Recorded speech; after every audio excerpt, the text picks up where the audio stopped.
el que ya. Jorge. Bueno, muy buenas tardes a todos y a todas. Muchísimas gracias por acompañarnos aquí en la Malagueta. Muchísimas gracias por acogernos.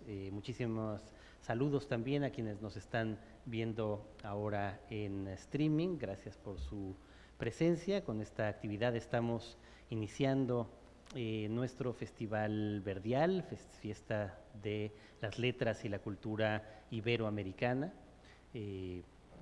Quiero agradecer enormemente a la Diputación de Málaga, a la Alcaldía de Málaga, a la Térmica, a todo el equipo de la Térmica y a todo el equipo de la UNAM en España por hacer posible precisamente ya estas actividades. Y vamos a iniciar justamente con la presencia de un gran escritor y amigo, Benito Taibo.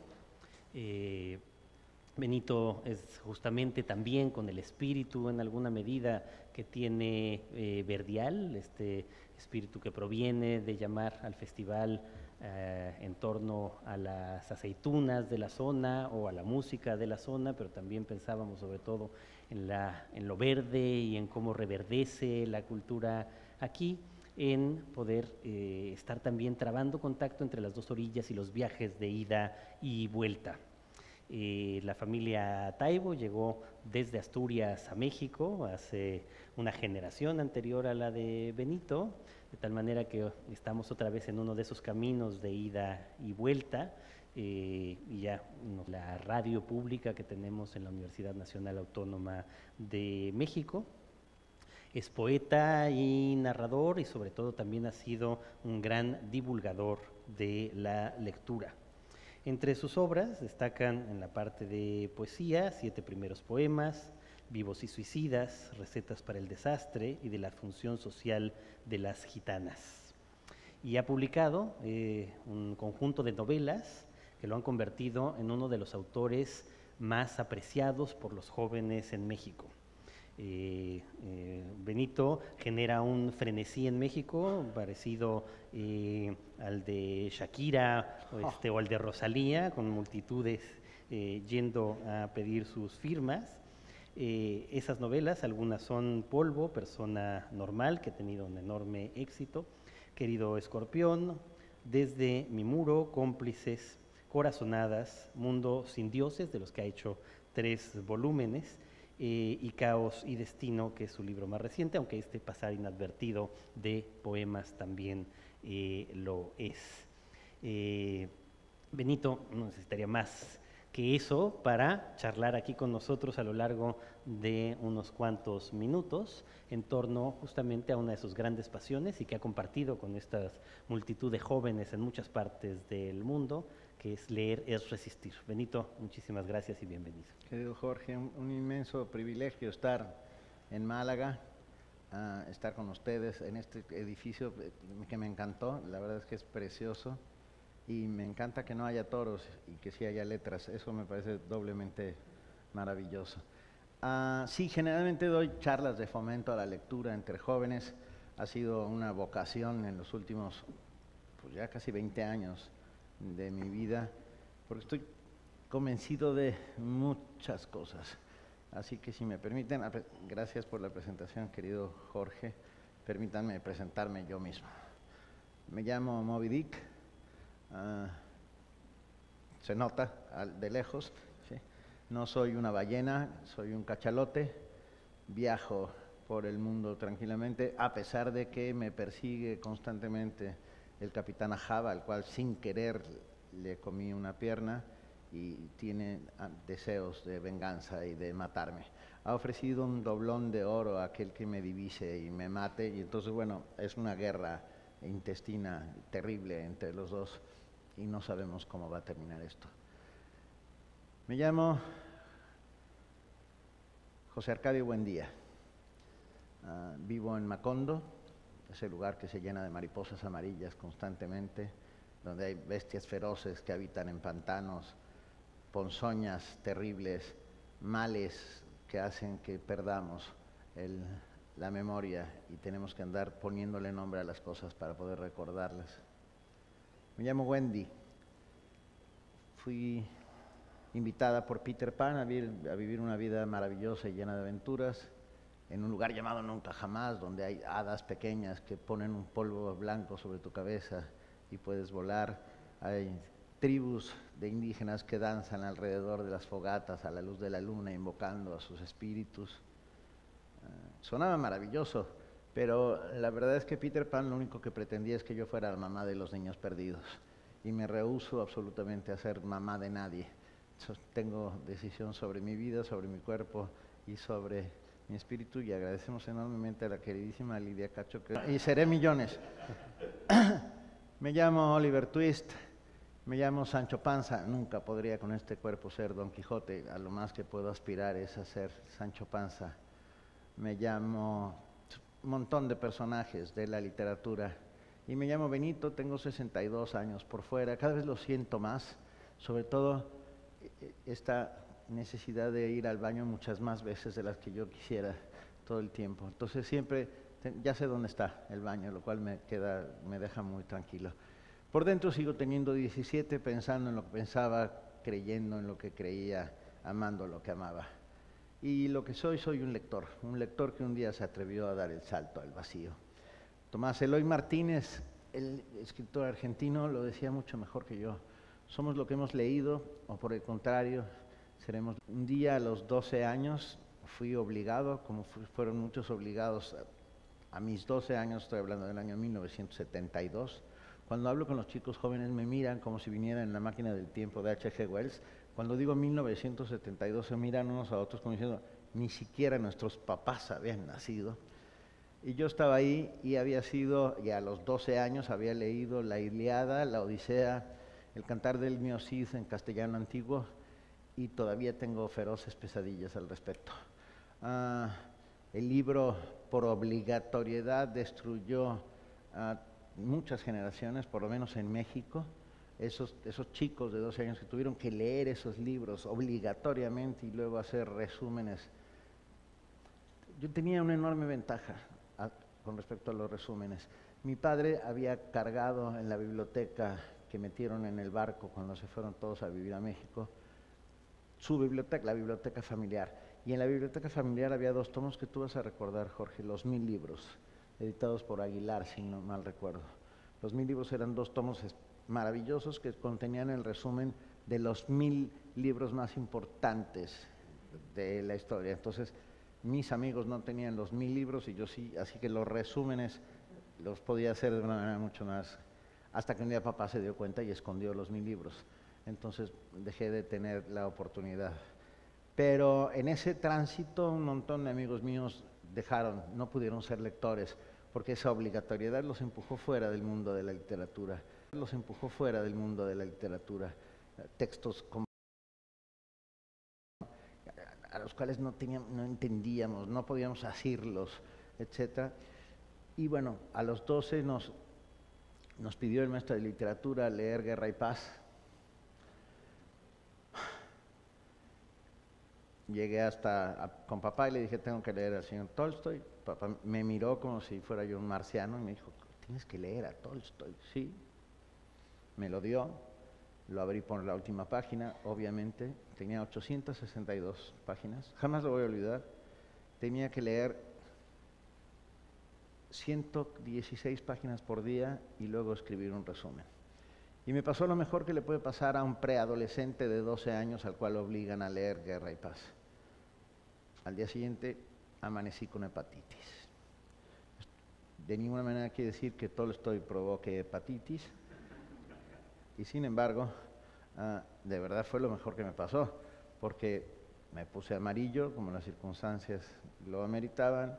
El médico familiar llegó hasta casa, me diagnosticó. Nunca en mi vida he comido tanto caldo de pollo, que mi madre pensaba que era un remedio eficacísimo contra la hepatitis. Y me vi a mí mismo en ese mes que decía el médico que tenía que pasar en cama como las mejores vacaciones de mi vida. Dije, perfecto, no tengo que hacer resúmenes, no tengo que... Y no fue así.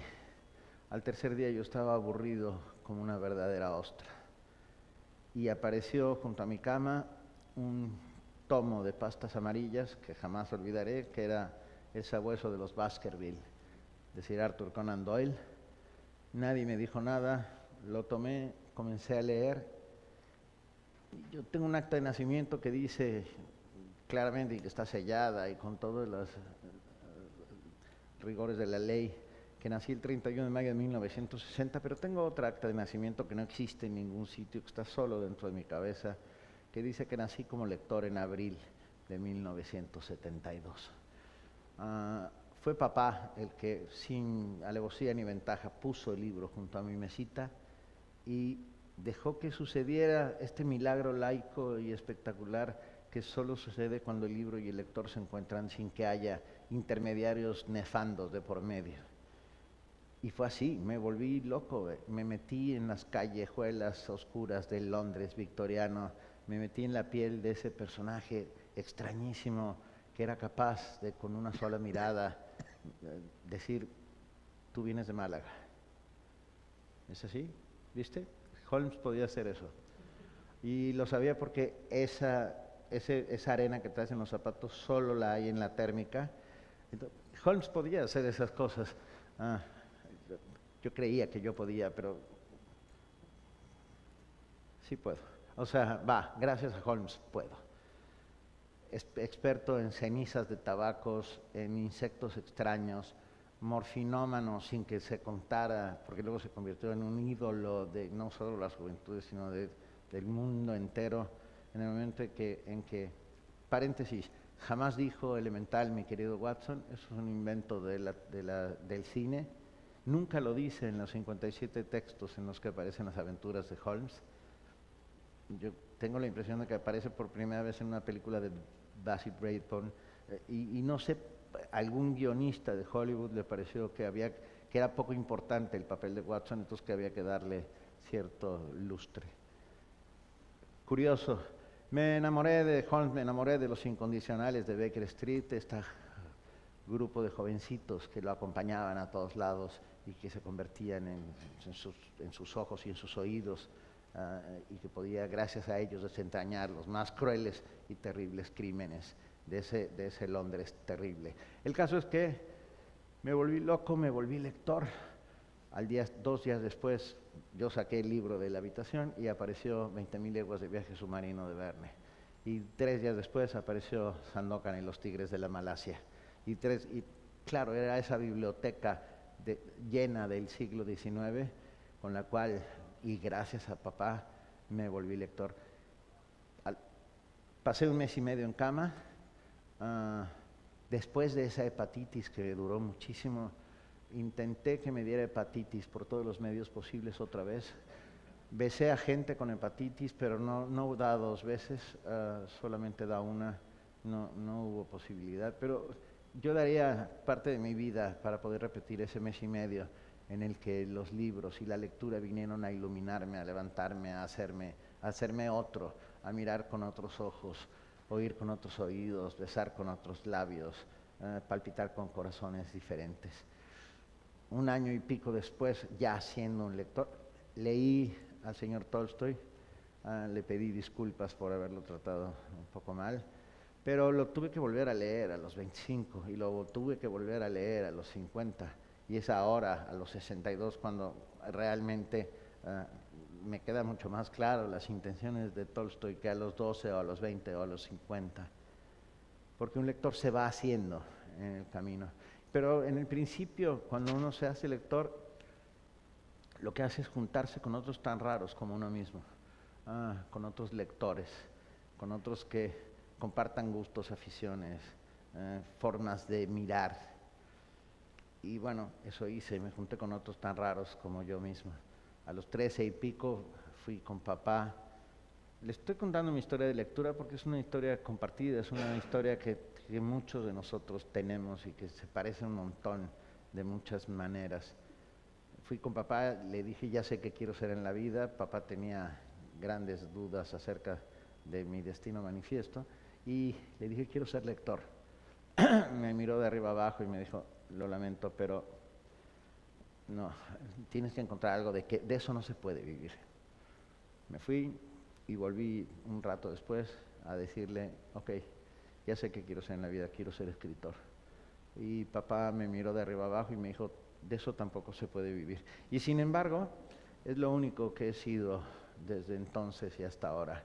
He sido un lector que un día se atrevió a dar el salto al vacío y ponerse a escribir. Creo que el libro vino a salvarme la vida de tantísimas maneras. Una de ellas a los 14 años. Y en mi escuela era muy pequeña el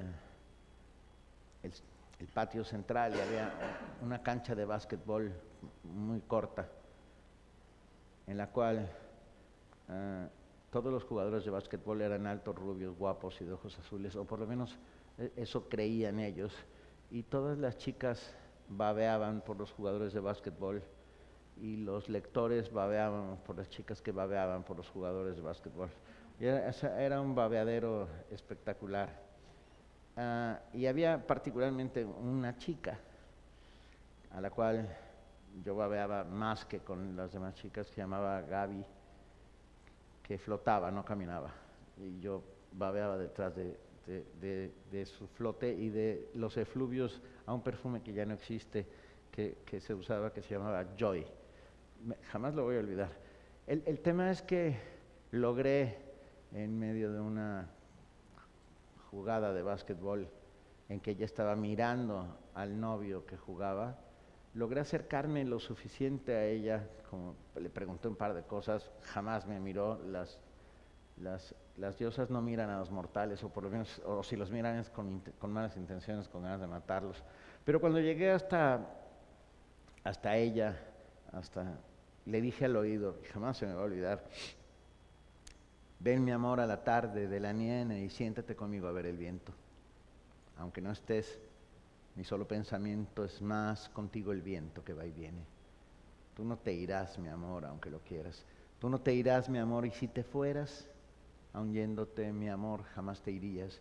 Es tuya mi canción, en ella estoy, y en ese viento que va y viene voy, y en ese viento siempre me verías.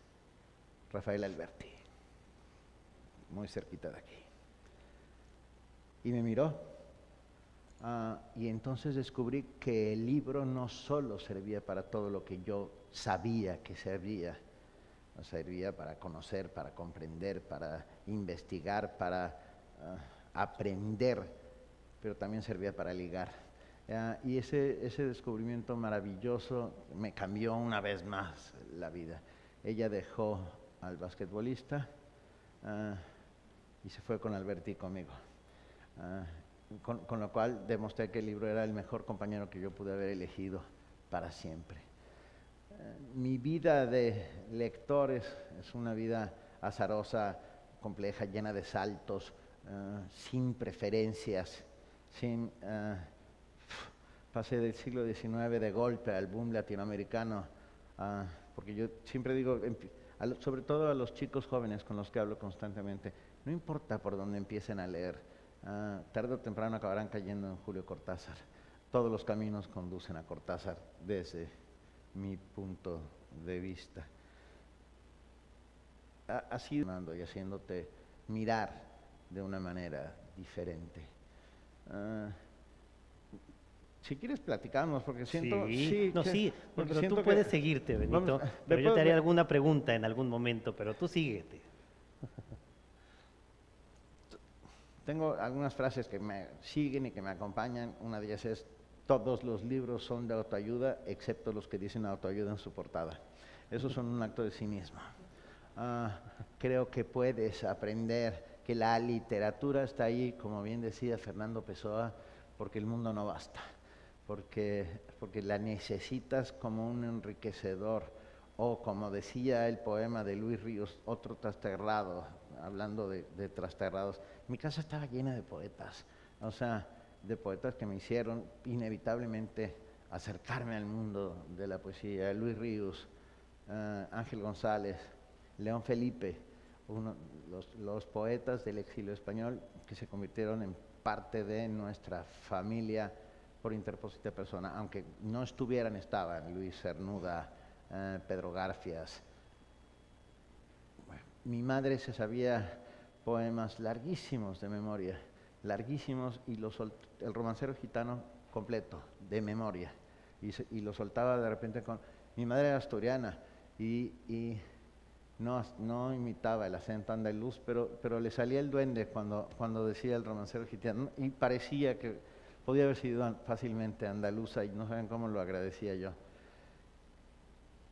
Luis Ríos decía, no se puede vivir como si la belleza no existiera. Y esa es una de las máximas, que si tuviera un poco más de valor me tatuaría, pero no tengo valor para tatuarme, pero la tengo tatuada aquí dentro de mi cabeza, y con eso siento que es más que suficiente. La poesía entra por el oído. Ahí sucedió este milagro laico del embrujo de las palabras.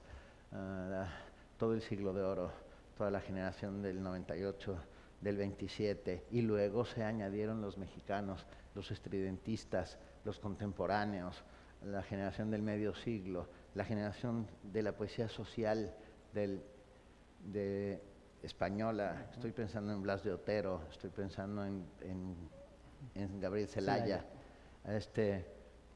Híjole, bueno, y estoy pensando en un montón de mujeres que también estuvieron ahí presentes y que fueron importantísimas para la creación de mi educación sentimental.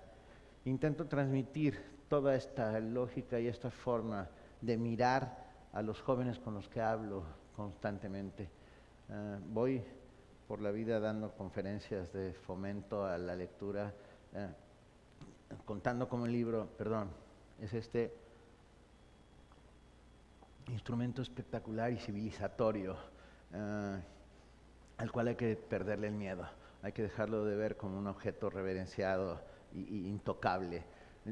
Me tocó a mí supongo que algunos de ustedes aquí, estoy pensando en España de los 70s, que las bibliotecas eran consideradas como lugares de castigo, ¿no? Entonces, Pepe, le hiciste no sé qué a Lorena, a la biblioteca. Y yo, por más que le hacía algo a Lorena, nunca me mandaban a la biblioteca, que era lo que estaba esperando con ansias. Y mandaban a la biblioteca a los que los hubieran podido mandar al trastero, daba igual. Pero yo esperaba ser mandado a la biblioteca porque estaba convencido de que el libro obraba, gracias a su embrujo, insisto, cosas maravillosas y satisfactorias. He visto cómo el libro transforma a mí y a otros. He visto cómo el libro salva.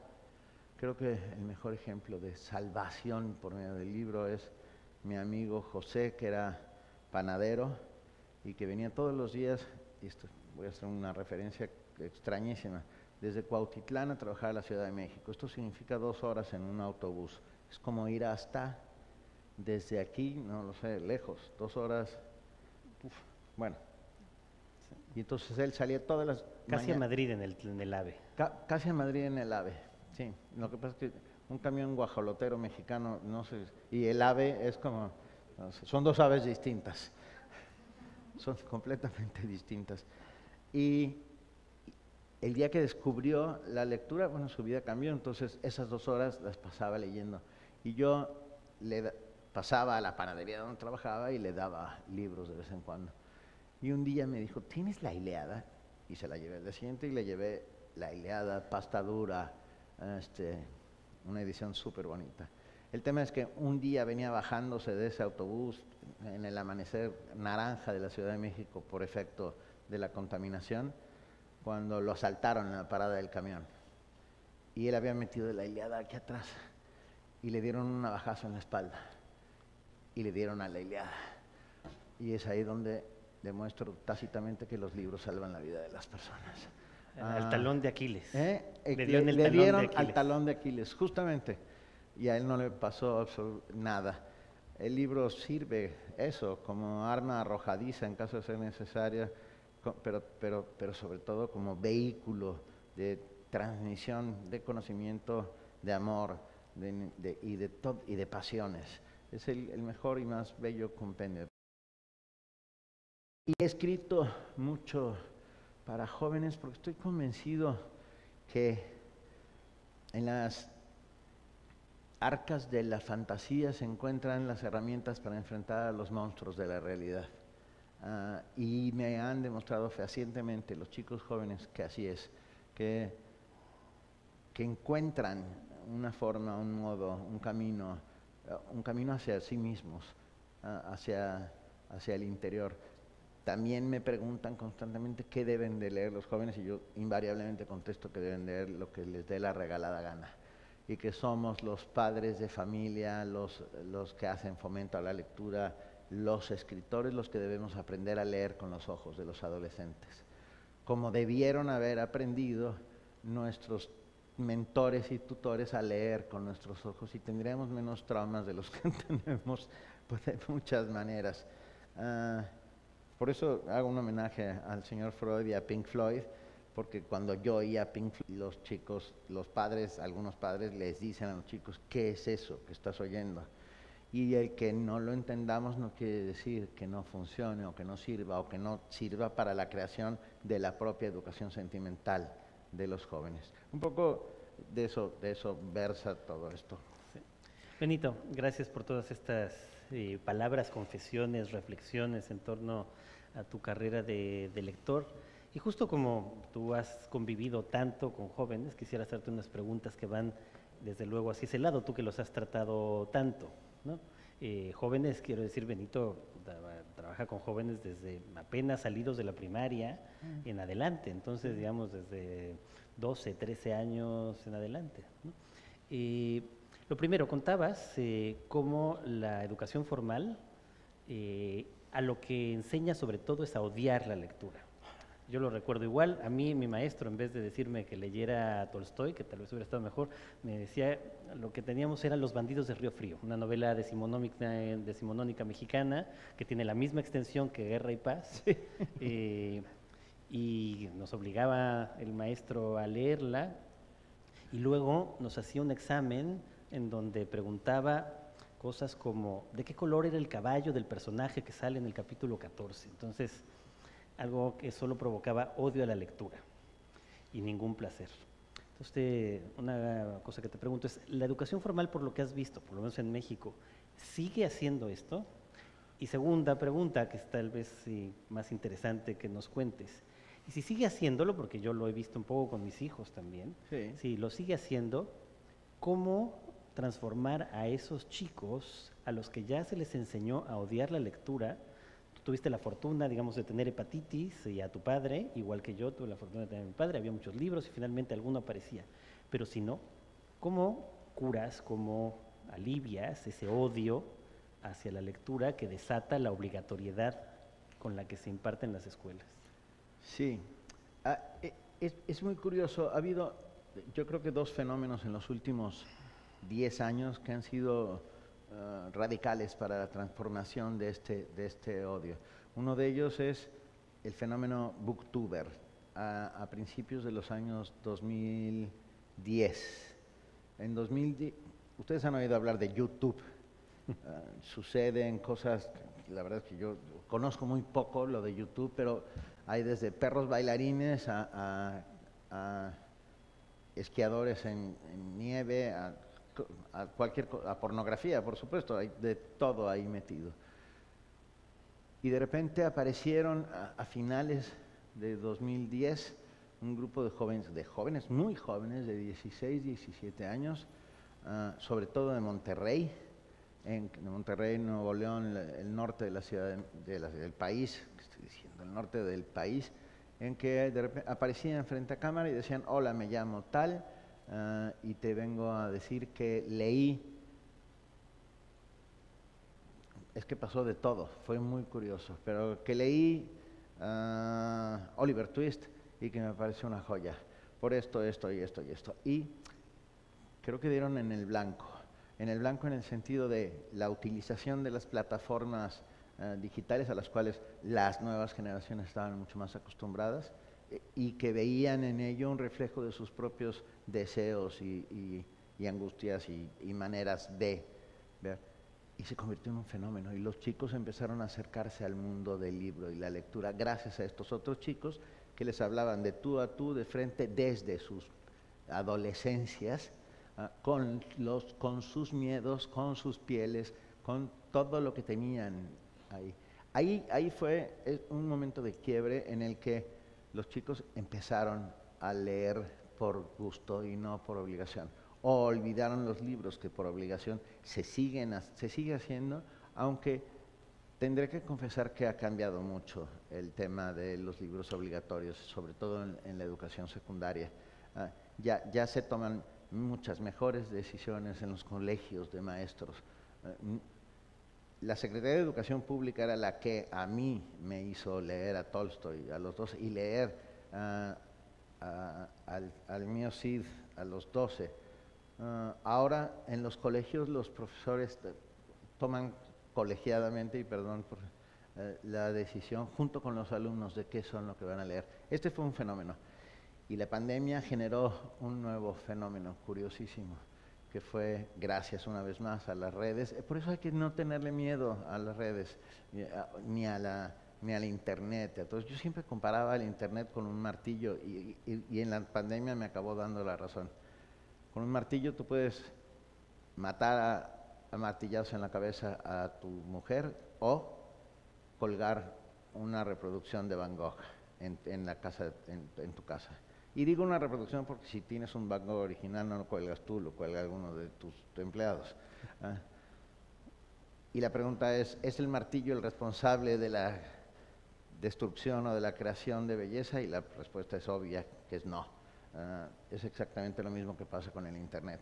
A partir de la pandemia, Internet se convirtió en un enorme foro abierto, multitudinario, espectacular, en el que aparecieron estas cosas llamadas clubes de lectura, en donde se conectaban simultáneamente 500 personas que leían un libro y hablaban contigo, o hablaban con Guillermo Arriaga, o sea, me explico, y fue este encierro prolongado al que fuimos sometidos que permitió esto.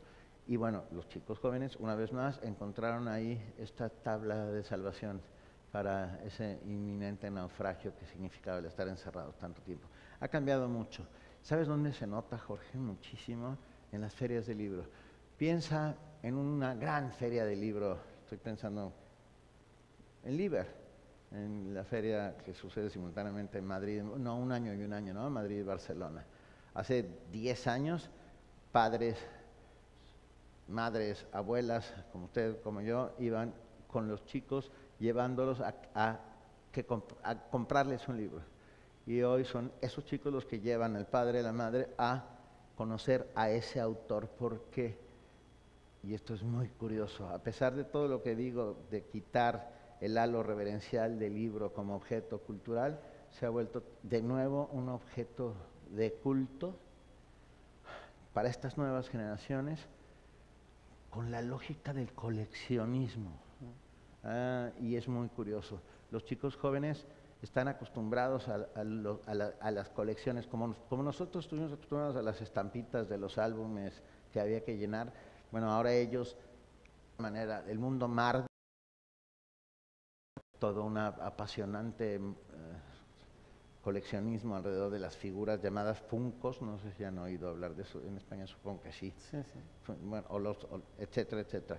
Bueno, los libros se han convertido en los Funkos que pueden leerse, y entonces los chicos están acercándose al libro de esta curiosísima manera. He visto en Instagram soy prototecnológico y sin embargo intento acercarme a todo esto porque como tengo mucho contacto con los chicos jóvenes, como de repente están organizadas sus bibliotecas, que son, yo conozco tu biblioteca y tú conoces la mía, y te daría algo si vieras la biblioteca de unos de estos chicos. Bueno, esa es una de las cosas que te quería preguntar, exactamente, ¿no? Por un lado, ¿qué leen a los jóvenes? Tú lo que cuentas que leíste por gusto fue lo que te dejaba tu papá, que eran las mismas cosas que dejaba mi papá y que yo no leía, ¿no? Es decir, Salgari, ¿Y tú no leías? Verne. No, como eso era lo que él me insistía en que leyera, no lo leía. Y entonces terminé leyendo otras cosas. Eres más rebelde ¿no? que yo. Pero bueno, pero son las mismas exactamente. Sí. Ahora, estos jóvenes con los que te encuentras y que estás hablando de cómo son sus bibliotecas, que no son sus una primera cosa es qué leen y quizá más importante, cómo leen. ¿Cómo leen entre el libro en papel, que, como tú dices, lo hemos comprobado y es muy sorprendente, se convirtió en un objeto que aprecian enormemente, mucho más que el libro electrónico, Sí. pero también cómo leen todo el tiempo en su propio teléfono inteligente. Cierto. Entonces, ¿qué leen y cómo leen los jóvenes, por lo menos mexicanos, bueno, latinoamericanos que conoces muy bien también? Sí. Acabamos de estar en la Feria del Libro de Bogotá, vi este mismo fenómeno. En Lima es el En mismo Lima, fenómeno.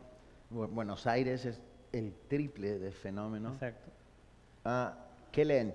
Yo creo que todo empezó con San Harry Potter. Harry Potter fue el gran fomentador de lectura entre los chicos.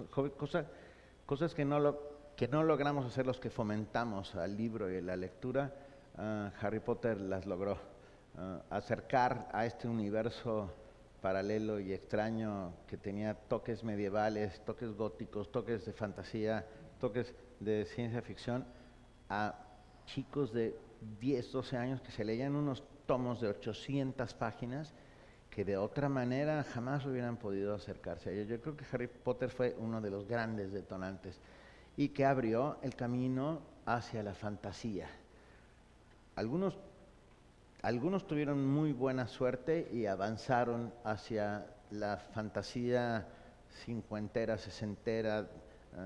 Estoy pensando en Úrsula K. Le Guin, estoy pensando en Fritz Leiber, en los grandes del fantasy moderno.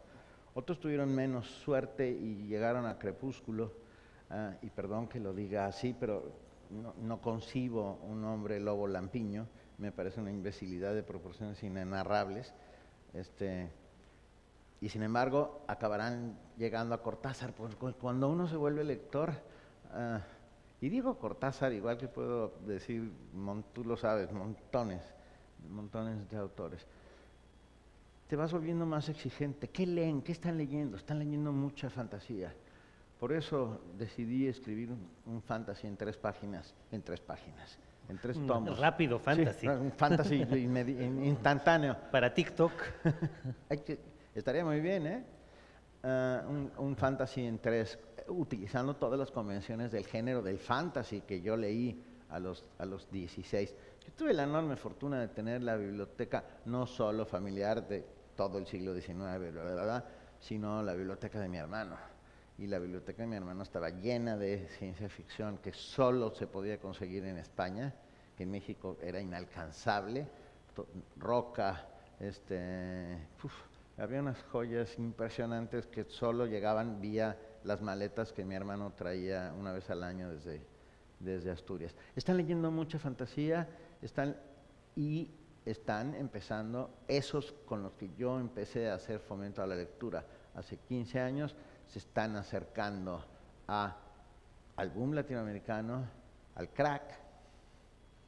Aquí tenemos 2 representantes de ese fenómeno espectacular literario y los están leyendo también a ustedes. O sea, quiero decir, han dado un paso gigante hacia adelante y se están convirtiendo en lectores mucho más avesados, mucho más críticos, mucho más exigentes. Claro, porque el problema es que nos acercamos penosamente al momento de ser lectura obligatoria. Pero bueno,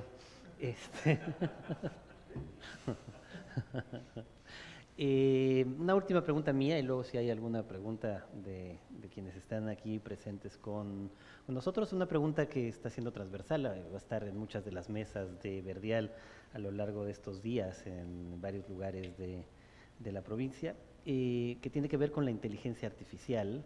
Y con lo que ahora está pasando, sobre todo una vez que la inteligencia artificial, que ya existía, ahora de repente se convirtió en una interfaz cotidiana en donde cualquiera puede estar dialogando, tiene uno la sensación, con HAL de Odisea del Espacio, ¿no? Pero te lo pregunto también en otro sentido, se lo vamos a preguntar de muchas maneras a lo largo de estos días a distintos creadores. Ayer lo hablaba un poco con Alejandro González Iñárritu, que está absolutamente impactado de lo que puede producir ya la inteligencia artificial en términos cinematográficos, ¿no? Me contaba que acababa de ver un corto de animación hecho solo por inteligencia artificial y era muy malo y al mismo tiempo era escalofriantemente bueno, ¿no? Pero bueno, te lo pregunto por el caso de los jóvenes. De pronto, con la inteligencia artificial así, Si de por sí los jóvenes han estado en esta época con ese otro fenómeno que no hemos mencionado, pero que tú conoces bien, con la fanfiction, es decir, claro. haciendo ficción a partir De de otros. otras ficciones, bueno, ahora de repente parecería muy fácil que cualquier joven que tiene su propio acceso a inteligencia artificial pida a la inteligencia artificial que le escriba un cuento en donde aparezca Harry Potter y donde aparezca también Superman y que tengan una serie de aventuras escritas como si las hubiera hecho Benito Taibo. Y ¿Qué? aparece.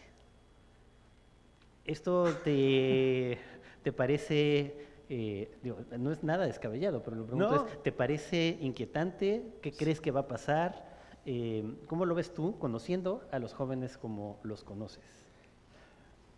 Me da un poco de miedo ahora que lo planteas de esa manera.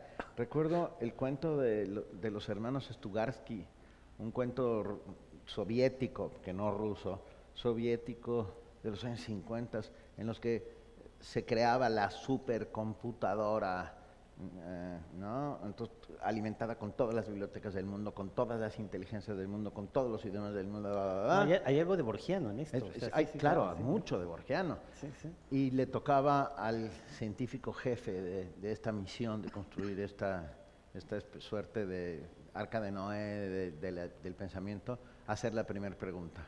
Y la primera pregunta que hace frente a la supercomputadora es, ¿existe Dios? Y la máquina chirría un poco y 2, 3 segundos después contesta, ahora existe. Que es un poco lo mismo que dices acerca de HAL, ¿no? Esta omnipresente, omnipotente. Yo tengo la impresión de que la inteligencia artificial le falta a la pasión humana. No creo que la inteligencia artificial sepa mentir. Y entonces ahí es Aún. cierto, pero bueno, pero hay que aprovechar este momento. Pero mientras no mienta, tenemos esa enorme ventaja sobre ella. Y no tiene todas las posibilidades, incluso Ray Bradbury, ¿no? O sea, los marcianos no pueden abstraerse de las pasiones humanas de la Tierra. A lo que voy es que mientras las pasiones humanas sigan siendo creación de estímulos desde la sinapsis y que pasan por un montón de lugares, pero que pasan sobre todo por nuestra cabeza y nuestras relaciones, nos permiten sentir celos, deseos de venganza, amor o ganas de mentir, la inteligencia artificial no nos podrá ganar la batalla. Yo no la he probado, me da un montón de miedo, pero siento que voy a sentarme a decir que quiero un cuento tuyo. No te vengues, Sí. no te vengues, Benito. Bueno, muchísimas gracias, Benito, por todas estas reflexiones tuyas y vamos a darle paso también por si hay preguntas de nuestro Quejas. público, quejas o ideas sobre qué O hacer, sobre ideas. cómo escribir como Benito Taibo desde la inteligencia artificial. Qué miedo. Si alguien quiere, por favor, con enorme gusto. Lidia, por allá. Lidia.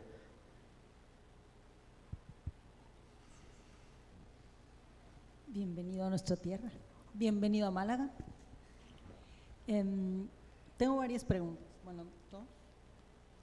La primera es, ¿qué diferencia ves entre los grupos de chicas y chicos con que trabajas que pertenecen a la generación Z y con los que empezaste a trabajar hace 15 años que ahora ya son mayores? En términos de capacidad de concentración, de interés y de tipo de lectura que hace. Esa es la primera pregunta. Y la segunda es mucho más personal. ¿Qué lees cuando quieres llorar, cuando tienes ganas de llorar? ¿Qué lees cuando quieres llorar? ¿Qué leo cuando quiero llorar? Empiezo por la segunda. El periódico.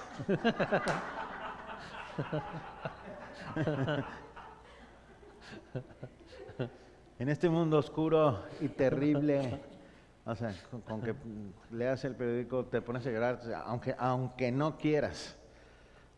Aunque si quisiera llorar a propósito, tal vez recurriría a cosas de mi adolescencia, como, híjole, y voy a decir un autor que es inencontrable, que se llama William Saroyan, que a mí me llenó los ojos de lágrimas en el mejor de los sentidos. William Saroyan, un escritor armenio norteamericano, que ya es inencontrable, y que me llenaba de emoción, de muchas emociones. Ahora, escucha, acabo de darme cuenta, hace relativamente poco tiempo, venía en un avión y una chica de unos 15 años sentada junto a mí me pasaba Kleenex y yo no sabía por qué hasta que me di cuenta que estaba llorando con el libro que yo estaba leyendo. Y estaba leyendo La ridícula idea de no volverte a ver de Rosa Montero. Tiene un par de momentos en que... Y yo lloraba sin darme cuenta, querida Lidia, fue rarísimo. Y cuando me pasó el primer Kleenex dije... Y fue cuando sentí eso. Los chicos de la generación de hace 15 años eran bastante más ingenuos que estos. Y tenían menos acceso a todo este inmenso mundo que es alucinante de las plataformas, de las redes, de las maneras, bla, bla, bla. Es muy alucinante.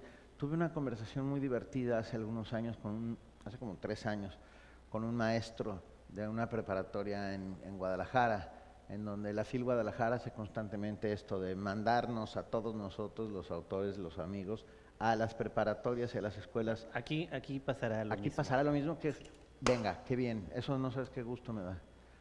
Ese es un gran sistema, que los autores vayan a los coles, a las escuelas. De entrada dejan de ser inalcanzables, se bajan del banquito, hablan y se dan cuenta los otros que somos humanos y no inteligencias artificiales. Me dijo, ¿qué hago, Benito? Porque no puedo comunicarme con ellos. Así. Y yo decía, sorpréndelos, haz un TikTok hablando de lo que quieras que ellos y a ver qué pasa. Y a los 3 meses se había convertido en una estrella de TikTok para sus alumnos. Lo que tenemos que hacer es utilizar las herramientas tecnológicas que estén a nuestro alcance de las maneras más imaginativas que podamos. Hoy la información viaja a velocidades increíbles y todo sucede simultáneamente. Y los chicos son capaces de ver simultáneamente lo que nosotros solo podíamos ir viendo lentamente. Hay que cambiar nuestros chips para aprender o tener un multichip dentro de la cabeza, que es lo que tienen estas nuevas generaciones, que es sorprendente. Yo vi a un niño de 1 año, páginas en el ¿qué? Es que, perdón, les digo que soy prototecnológico, ustedes no Kindle, en el en el iPad. Kindle. Sí. Yo sigo prefiriendo los libros de papel. Es una manía. Sé que los bosques en Finlandia tienen graves problemas, tendremos que encontrar sustitutos. Pero bueno, un día llegó un amigo muy querido a decirme, como si fuéramos niños pequeños, ¿no? Tengo mi Kindle y tengo 15,000 libros. Y yo le dije, ahora tienes que leerlos, güey. O sea, si un lector, es que claro, perdón, porque hay una trampa dialéctica en medio de todo esto. Si un buen lector, no un lector superior, como lo puede ser Jorge, pero un buen lector se lee un libro por semana durante 60 años de su vida, si haces una cuenta rápida, leerás 3,600, 3,700 libros. Un libro por semana durante 60 años. ¿Qué va a hacer con los 15? Con los otros 14,600, pues. Estamos acostumbrándonos a esta cosa de lo inimaginable y enorme, y yo creo que hay que ir hacia lo básico y lo imprescindible, volver al back to the basics, que era esa famosa frase. Perdón, ¿alguien más quiere decir algo? Nos quedan unos minutos. ¿Alguna pregunta más? Hola, gracias. Bueno, son como muchas cosas. Número 1, darles las gracias por estar aquí. Yo soy mexicano que vivo aquí y realmente es exquisito. Me recordaste el Colegio Madrid y con con la literatura hispano-mexicana, en fin. Mira, recientemente vi un reportaje aquí en uno de los centros culturales de la Diputación y sobre Luis Cernuda, ¿no? Poeta y demás, y lo estaba viendo y dije, ¿por qué? Y hablabas ahorita de Iñárritu, y creo que hay una especie de injusticia entre el cine, los cineastas mexicanos y los escritores, porque aunque hay referencias, realmente nunca he tenido la oportunidad de ver, como vi este documental sobre Cernuda, que algún cineasta se atreva a hacerles, por ejemplo, mencionabas la generación del crack, ¿no? Que es una generación absolutamente mexicana. Y no veo estas referencias de los cineastas dando a conocer la literatura no tan contemporánea, pero de magníficos escritores o poetas mexicanos. Creo que no se le ha dado. Entonces mi pregunta es, el por qué no hay esta sensibilidad o por qué hay este divorcio entre el cine y la literatura, y no es un binomio que me parece que con inclusive las nuevas tecnologías debiera de estar ahí y debiera de participar más en festivales, darle una mayor difusión, porque si bien aquí son muy apreciados los cineastas, siento que no necesariamente los escritores, sobre todo con las generaciones más jóvenes. Veo un desfase y te quisiera preguntar si tú también lo ves de la misma manera. Yo creo que son lenguajes distintos, y a lo que voy con lenguajes distintos es las adaptaciones de los grandes textos nacionales al cine, con una sola excepción para mi gusto, que es La sombra del caudillo de Martín Luis Guzmán, que es una gran película. De ahí en fuera, todas las adaptaciones de nuestros grandes textos nacionales fueron un fracaso horrible. Estoy pensando en el Pedro Páramo con John Gavin. Hasta intenté olvidar el nombre, John Gavin. Bueno, el guión en el que trabajaron García Márquez y Carlos Fuentes. Bueno, guión en el que trabajaron Carlos, porque es imposible transmitir un Pedro Páramo en el cine porque los lenguajes son distintos. Están intentando hacer 100 años de soledad. Serie de televisión. Serie de tele. No sabes qué miedo me da. Me da mucho, mucho miedo. Creo que, insisto, son lenguajes distintos y hay que verlos distintos. O sea, que ellos hagan lo suyo y nosotros hagamos lo nuestro. Esa es mi visión, no sé, Jorge, tú Sí, qué opinas. de acuerdo. Pues muy bien, creo que llegamos a la hora. ¿Sí?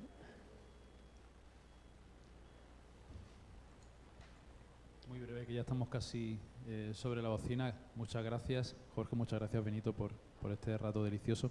Al hilo de lo que comentaba antes Lidia, yo quería preguntarte, Lidia hablaba de la concentración, yo quería preguntarte por la batalla de la atención, no tanto a lo mejor en chicos de 12, 13 años, sino incluso en niños y niñas menores, 6, 7, 8 años, que están acostumbrados a un ritmo absolutamente frenético por parte de las pantallas, a la hora de consumir información, pero incluso a la hora de la propia lectura. Hemos hablado de vuestros padres, de la biblioteca de vuestros padres. ¿Qué consejo darías tú a un padre o a una madre que tiene un niño o una niña de esos años, para intentar inclinar la balanza de esa batalla de la atención hacia los libros y no hacia las pantallas u otro tipo de contenidos que funcionan en otro tipo de ritmos? Gracias. Engañarlos vulgarmente.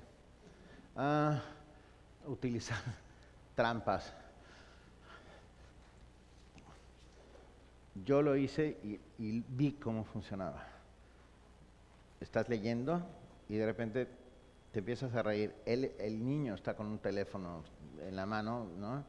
Y tú de repente sueltas una carcajada. La risa es, el niño voltea y te dice ¿qué? Y tú le dices ¿qué? ¿De qué?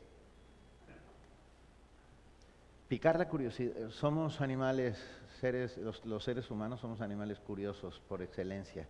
Entonces, si logras picar esa curiosidad, dentro de un rato dices, ya decía yo, claro, el niño volteará y te dirá, ¿qué? Tú dirás, ¿de qué? O sea, no le haces ni caso, dejas el libro boca abajo, te vas a servir una, iba a decir una Coca-Cola, pero una caña. Y yo apuesto 10-1 a que cuando vuelvas, más lejanos instintos que viven en lo más profundo de su cabeza, que tienen que ver con la curiosidad. Por eso comimos ostras la primera vez, porque alguien, un ser curioso, hizo que esto sucediera. Yo creo que la segunda es decir, ves este libro, no es para ti, no lo puedes coger, y ponerlo en la parte más alta de la biblioteca. Todo lo que tengo te lo apuesto a que, bueno, intenta que no se mate el niño, pero no lo pongas tan alto, irá por él. Es una batalla, y es una batalla en la que tenemos que recurrir a los trucos más sucios, porque ellos recurren a los trucos más sucios. Entonces seamos más sucios que los sucios. Trampas para lectores jóvenes. Con eso vamos a terminar esta espléndida charla de Benito Taibo. Gracias, Benito, Gracias, por estar Jorge, aquí gracias a todos en ustedes. Verdial con todos nosotros. Gracias.